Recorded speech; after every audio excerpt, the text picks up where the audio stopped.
ఈనాడు జ్ఞానము కూడాను అనేక రకములుగా కూడాను లోకంలో ఉంటుండాలి. आज संसार में ज्ञान अनेक रूपों में विद्यमान है।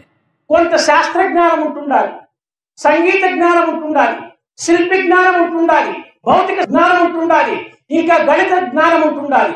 కానీ అన్ని జ్ఞానముల కంటే కూడాను ఆధ్యాత్మిక జ్ఞానం చాలా ఉత్తమమైనటువంటిది.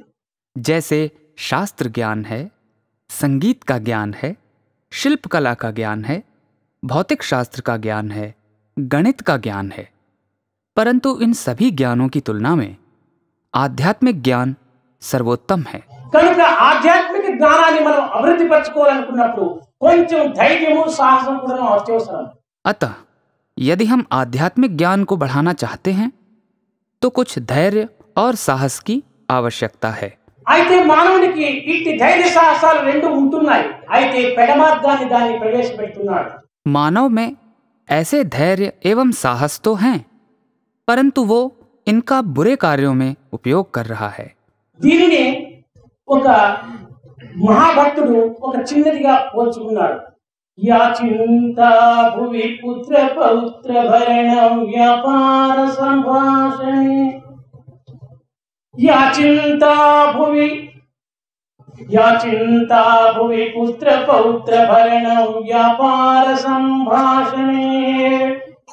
యాచింతా ధన ధాన్య భోగ యశసం లాభే సదా జ్యాయతే.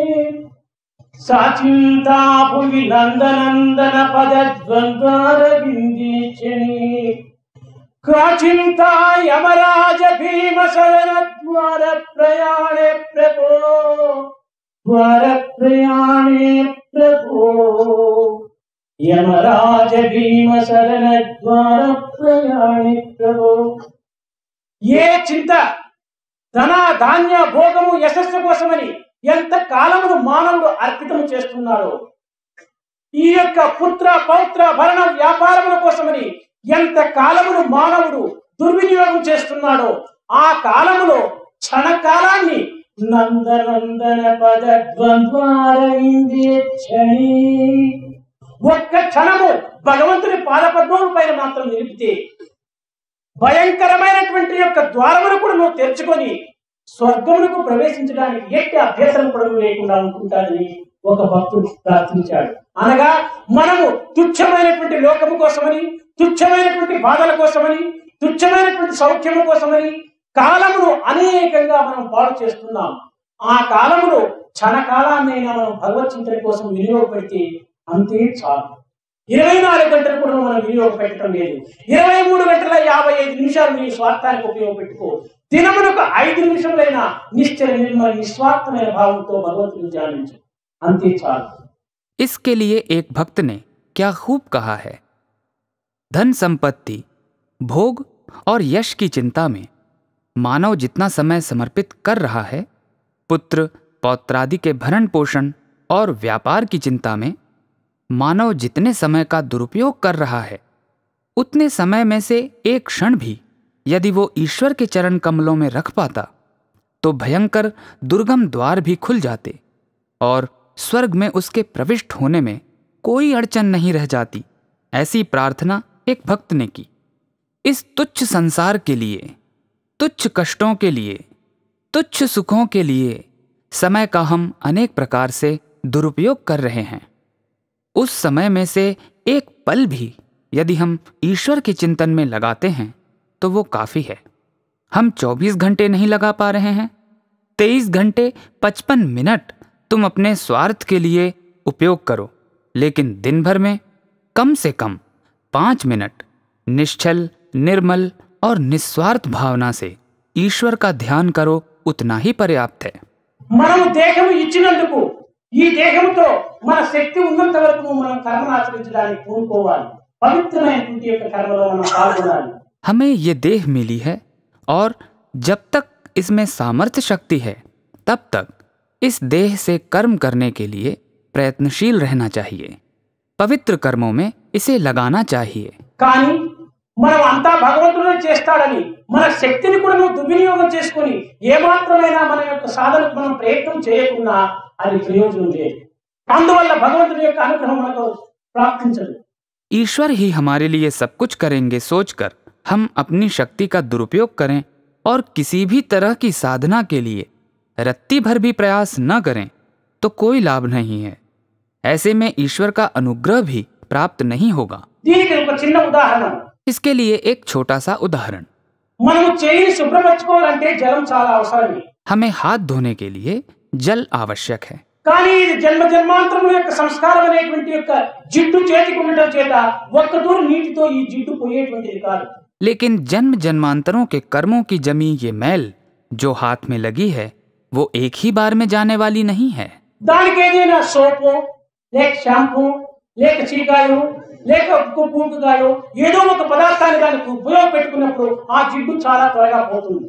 इस पर साबुन या शैम्पू या शिकाकाई या रीठा का प्रयोग करने से मैल आसानी से छूट जाती है। కనుక మన యొక్క భక్తి అనేటువంటిది కేవలం వాటర్ వంటిది। हमारी भक्ति मात्र पानी के समान है। జపము ధ్యానము యోగము అనేటువంటిదంతా కూడా సోపు షాంపూ చీకాయ వంటిది। जप, ध्यान और योग साधनाएं इत्यादि साबुन, शैम्पू और शिकाकाई के समान हैं। కానీ ఈ రెండింటి యొక్క సమ్మిళితం చేతనే మన యొక్క హృదయం శుభ్రమైపోతుంది। इन दोनों के समन्वय से ही हमारा हृदय शुद्ध हो जाता है। కనుకనే సాధనలు లేకుండా దైవమే చూసుకుంటాడే, పుట్టించిన వాడు తానే అన్నం పెట్టాడే అని సోమేరు మాదిరి కూర్చుంటే ఈ భగవంతుడు ఏమాత్రం కూడా అంగీకరించడు। लेकिन कोई साधना न करते हुए भगवान सब कुछ देख लेंगे, जिसने जन्म दिया है वही खाना भी देगा, ऐसा सोचकर बैठे रहने को ईश्वर जरा भी स्वीकार नहीं करेंगे। పరోపకారమైనటువంటి సమాజ సేవ అయినా కూడా మనం చేయాలి। परोपकार हेतु समाज सेवा हमें करनी चाहिए। దీనికి ఒక చిన్న కథ ఉంటుండాలి। इस संदर्भ में एक छोटी सी कहानी है। ఒక సంగీత విద్వాంసుడు ఉండేటువంటి వాడు। एक संगीत विद्वान था। అతను కొంతమంది ట్యూషన్ పెట్టుకుని ఆ పిల్లలకు చక్కగా నేర్పిస్తూ ఉండేటువంటి వాడు। वो कुछ एक बच्चों को ट्यूशन देकर संगीत सिखाता था। కానీ పరీక్షలు సమీపించినాయి। लेकिन परीक्षाओं का समय आया। దినము 7 గంటలకు పోవటము 12 గంటలకు ఇంటికి రావటము జరుగుతూ ఉండేటువంటిది ఇంత పూర్వం। वो प्रतिदिन सुबह 7 बजे ट्यूशन जाकर दोपहर 12 बजे तक लौटता था। కానీ ఒకనాడు స్పెషల్ క్లాసులు తీసుకోవడం చేత 1 అయింది, 2 అయింది, 3 అయింది, ఇంకా భర్త ఇంటికి రాలేదు। लेकिन एक दिन विशेष कक्षा होने के कारण 1 बज गए, 2 बज गए, 3 भी बज गए, लेकिन पति घर नहीं लौटे। కానీ భార్య 12 గంటలకు వంట వండుకుంది, ఇంకా భర్త రాలేదే అని చూసింది। 1 అయింది, 2 అయింది, లోపల దిగులు పుట్టింది। ఏమో రోడ్లో ఏమైనా వస్తుంటే ఏ కారో ఏ మోటార్ సైకిల్ ఏదైనా యాక్సిడెంట్ కొట్టిందో ఏమో అని తనకు దిగులు ప్రారంభమైపోయింది। पत्नी ने 12 बजे तक खाना बना दिया था और फिर ये आए नहीं अब तक सोचकर चिंतित थी। 1 बज गए, 2 बज गए। उसे चिंता होने लगी कि रास्ते में कहीं किसी कार या मोटरसाइकिल ने टक्कर तो नहीं मार दी। కానీ 3 గంటలకు ఇంటికి వచ్చాడు, ఆకలైంది। ఈయన కూడాను పాపం భోజనం చేయకుండా కాచుకొని ఉండాలి। वे 3 बजे घर पहुंचे। जोरों की भूख लगी थी। ये बेचारी भी बिना खाए पिए इंतजार कर रही थी। కానీ ఈ కాలం భార్యలకి లేకపోతే తాను భుజం చేసి అతనికి ఏదో ఒక టిఫిన్ కార్డు పెట్టింది। यदि वो आजकल की पत्नी होती तो खुद खाकर उनके लिए टिफिन में खाना रख देती। కానీ ఆ యొక్క ఇల్లాలు ఆ విధంగా చేయలేదు। భర్తకు పుట్టిన తర్వాతనే తాను భుజించడం ఆనాటి వాడుక। लेकिन उस गृहिणी ने ऐसा नहीं किया। पति के भोजन करने के बाद पत्नी के भोजन करने की परंपरा थी तब। సరే వచ్చాడు, ఏమిటండి ఇంతసేపు అయిపోయింది, స్నానం చేసి త్వరగా రండి, నాకు ఆకలి అవుతాంది, ఇద్దరు కూర్చొని భోజనం చేద్దామని భార్య। ठीक है, आ गया। पत्नी ने कहा, अरे बहुत देर हो गई, जल्दी से नहाकर आइए, मुझे भी भूख लगी है, दोनों मिलकर खाना खाएंगे। వెనుకకు ఒక చిన్న బావి ఉంటుంటే ఆ బావి దగ్గరికి పోయాడు, త్వరగా చక్కగా వదిలిపెట్టాడు, బకెట్ వదిలాడు, నీళ్లు తోడుకున్నాడు, తలపైన పోసుకుని త్వరగా సోపు వేసుకున్నాడు। घर के पछीते एक कुआं था। वो वहां गया, झट से कमीज उतारी, बाल्टी को कुएं में डाला और फौरन पानी खींचकर सर पे डाला और जल्दी जल्दी साबुन लगाया। కానీ ఆ సోపును మోకానికంతా వేసుకున్నాడు పాపం। बेचारे ने मुंह पर पूरा साबुन लगाया हुआ था। బకెట్ తీసుకుని బావిలో విచ్చడానికని కన్నులు మూసుకున్నాడు, విచ్చేటప్పటికి ఆ బకెట్ తాడు బావిలో పడిపోయింది। बंद आंखों से पानी के लिए बाल्टी को जैसे ही कुएं में डाला तो वो बाल्टी रस्सी समेत ही कुएं में गिर गई। కన్నులు మూసుకున్నాడు ఈ యొక్క మనిషి ఆ బావి దగ్గర। आंखें बंद किए हुए वो कुएं के पास खड़ा रहा। చెప్తున్నాడు, భారము నీదేరా ప్రభో, భారము మొదలుపెట్టాడు. उसने गाना शुरू किया, जिसका अर्थ है, ये तुम्हारा ही काम है प्रभु, ये काम तुम्हारा ही है। సరే భార్య ఇంటిలో పోయి తట్టలో అంతా వడ్డించింది, ఇది వినింది, ఏమిటో అని పరిగెత్తి వచ్చింది పాపం. पत्नी घर के अंदर जाकर सारा भोजन परोस चुकी थी। ये गाना सुनकर क्या हुआ देखने के लिए बेचारी दौड़कर बाहर आई। ఏమిటండి ఇంకా మీరు సంగీతం చేస్తున్నారు, త్వరగా రాండి అని ఆలోచించింది. कहने लगी, अरे आप गाना गा रहे हैं, जल्दी आइए ना। ఇదేం జవాబు చెప్పడం లేదు. భారము నీదేరా ప్రభో భారము నీదేరా మొదలుపెట్టాడు. इसने कोई उत्तर नहीं दिया और ये तुम्हारा ही काम है प्रभु, ये काम तुम्हारा ही है गाने लगा। సరే ఈమెకి ఏమైపోయింది, ఏం తల చెడిపోయిందా ఏమిటని దగ్గరికి పోయింది. ఏమిటండి ఏమిటండి ఏమిటండి అని కొట్టింది పాప. पत्नी ने सोचा, इन्हें क्या हो गया है, दिमाग तो नहीं फिर गया है, और नजदीक जाकर पति को झकझोरते हुए उसने पूछा, अरे क्या हुआ, क्या हो गया। భారము అప్పుడు కూడా అదే పాట మొదలుపెట్టాడు. वो तब भी गाता रहा, ये तुम्हारा ही काम है प्रभु। సరే ఈమె లోపలికి వెళ్ళింది, చెంబుతో నీళ్లు తెచ్చింది, ముఖానికి కొట్టింది. అంతా చూసేసి ఏమిటండి మీ యొక్క పరిస్థితి, ఎందుకోసం ఇట్లా ఆకలి కాలేదా అని ప్రశ్నించింది. पत्नी अंदर गई और लोटा भर पानी लाकर पति के मुंह पर मारा और बोली, ये आपको क्या हो गया है, आप क्यों गाए जा रहे हैं खड़े खड़े। బకెట్ బావిలో పడిపోయింది, నేనేం చేసేది అన్నారు. वो बोला, बाल्टी कुएं में गिर गई है, अब मैं क्या करूं। అప్పుడు ఆ భార్య చెప్పింది, ఒట్టి సోంబేరిపోతా, ఎవరైనా చెప్పితే ఆ బకెట్ దిగి బకెట్ తీస్తారు, కానీ బకెట్ దగ్గర బావిలో పడిపోయిందని బావి దగ్గర కూర్చొని భారము నీదేరా అంటే బకెట్ వస్తుందా, నీ ప్రయత్నం నువ్వు చెయ్యాలి అని భర్తకు చక్కని తన యొక్క కర్తవ్యాన్ని ఆచరించమని బుద్ధి చెప్పింది. तब पत्नी ने कहा, अरे निकम्मे, किसी से कहकर उस बाल्टी को कुएं में से निकलवाओ जल्दी। बाल्टी क्या कुएं के पास यूं तुम्हारा काम है प्रभु गाने से निकलेगी। इस पर पत्नी ने अच्छी तरह से तुम्हें अपनी कोशिश करनी चाहिए इस कर्तव्य का उपदेश पति को दिया। కనుక మన శక్తి ఉన్నంత వరకు మనం పని చేసి ప్రయత్నంలో చూడుకోవాలి, కానీ శక్తి ఉండినా కూడా భారం నీదే అని కూర్చుంటే మనకి ఏమాత్రం కూడా రాదు. ఇది సోమరితనంగా ఉంటుంటారు, లేజినెస్ గా ఉంటుంటారు. इसीलिए हमें शक्ति रहने तक अपने काम को करने के प्रयत्न करने चाहिए। ऐसा न कर शक्ति सामर्थ्य रहते हुए भी तुम्हारा काम है प्रभु सोचकर बैठे रहने से कुछ होने वाला नहीं है। ये आलस्य ही है और कुछ नहीं। మన కర్తవ్యాన్ని మనం నిర్వర్తించుకుంటూ దైవాన్ని కొన్ని రకమైనటువంటి దీంతో మనం స్మరించుకుంటూ కాలం గడుపుకోవడం చాలా పవిత్రం. अपने कर्तव्य का निर्वाह करते हुए कुछ समय ईश्वर की प्रार्थना में बिताना ही पवित्र मार्ग है। ఎట్టి నామమును మనం స్మరించడానికి లేకపోయినా ఒక్క ఓంకారాన్ని అయినా కూడా మనం స్మరించుకోవడం చాలా పవిత్రం. जपने के लिए कोई भी नाम न हो तो कम से कम ओंकार का उच्चारण भी बहुत पवित्र है। దివ్యాత్మ స్వరూపులారా, మనం చేసేటువంటి భక్తి శ్రద్ధలంతా కూడా అంతర్దృష్టిని కొంత మనం విచారించి చేయడం లేదు. మనము ప్రత్యేకించి హృదయపూర్వకమైనటువంటి రీతి కింద మనం విశ్వసించి ఏ చిన్న కార్యం చేసినా కూడా భగవత్ అనుగ్రహానికి మనం పాత్రలు అయిపోతాం. కనుక నేటి నుంచి నూతన సంవత్సరం ప్రారంభమవుతున్నది కనుక ఈ గడిచిపోయినటువంటివన్నీ గడిచిపోయినాయి, ఫర్గెట్ ది పాస్ట్. మనం గడిచిపోయినాయి, దాన్ని ఏమాత్రం కూడా నువ్వు చూసుకోకుండా ఇంకా ముందుకైనా కూడా మనం మంచి రకమైనటువంటి భావంతో, మంచి రకమైనటువంటి శుద్ధమైన హృదయంతో, అన్యోన్యమైనటువంటి సోదర భావంతో, అన్యోన్యమైనటువంటి యొక్క దైవతత్వంతో మనము సాధన ప్రారంభించి సాక్షాత్కారాన్ని త్వరలో అనుభవించి ఇహమునందు సుఖము, పరమునందు సంతోషము, రెండింటి ఎందుకు కూడా దుఃఖ నివృత్తి, ఆనంద ప్రాప్తిని అనుభవిస్తారని నేను ఆశీర్వదిస్తూ రాబోయేటువంటి సంవత్సరం నుంచి కూడా ఉత్తమమైనటువంటి యొక్క సాధనతో, ఉత్తమమైనటువంటి భావనతో, ఉత్తమమైనటువంటి దివ్య తత్వములతో మన భారతదేశాన్ని ఉన్నతలోకిస్తారని కూడా నేను ఆశీర్వదిస్తూ నా ప్రసంగాన్ని వివరిస్తున్నాను. दिव्यात्म स्वरूपों, तुम अपनी श्रद्धा भक्ति का अंतर्दृष्टि के सहारे चिंतन नहीं कर रहे हो। जब भी तुम पूर्ण आस्था के साथ दिल लगाकर कोई छोटा सा भी कार्य करोगे तो ईश्वर की कृपा के पात्र बन जाओगे। आज से नूतन वर्ष प्रारंभ हो रहा है, इसीलिए जो कुछ बीत गया है उसे भूल जाओ। जो कुछ बीत गया है उस पर ध्यान न देते हुए कम से कम आने वाले समय में अच्छी भावनाओं और पवित्र हृदय से औरों के साथ परस्पर भाईचारे की भावना के साथ अन्योन्य दैव तत्वों के साथ साधनाएं आरंभ कर शीघ्रातिशीघ्र साक्षात्कार का अनुभव कर इह के सुख और पर के संतोष दोनों में दुख निवृत्ति और सुख की प्राप्ति का अनुभव करोगे।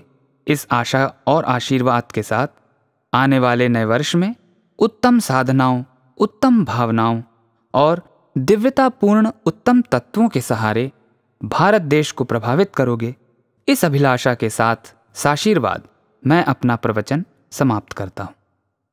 नारायण भज नारायण, नारायण भज नारायण, नारायण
अवतारी लीलाधारी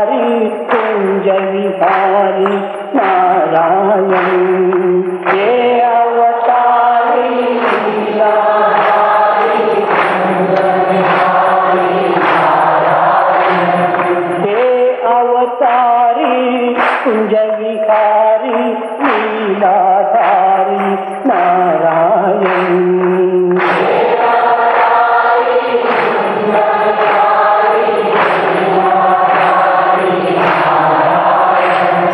नारायण भज नारायण, नारायण भज नारायण, नारायण।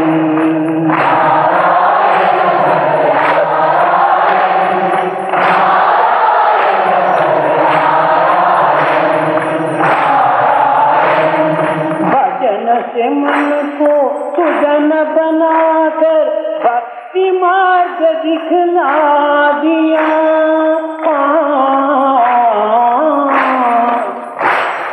भजन से मन को सजन बनाकर भक्ति मार्ग दिखला दिया।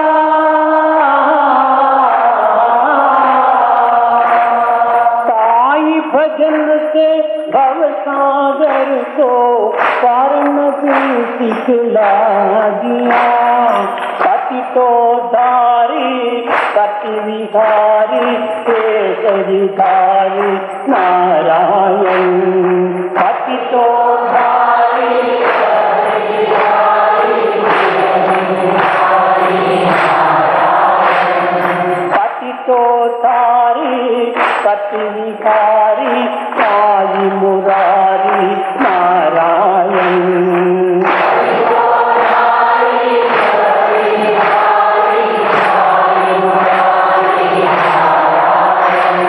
नारायण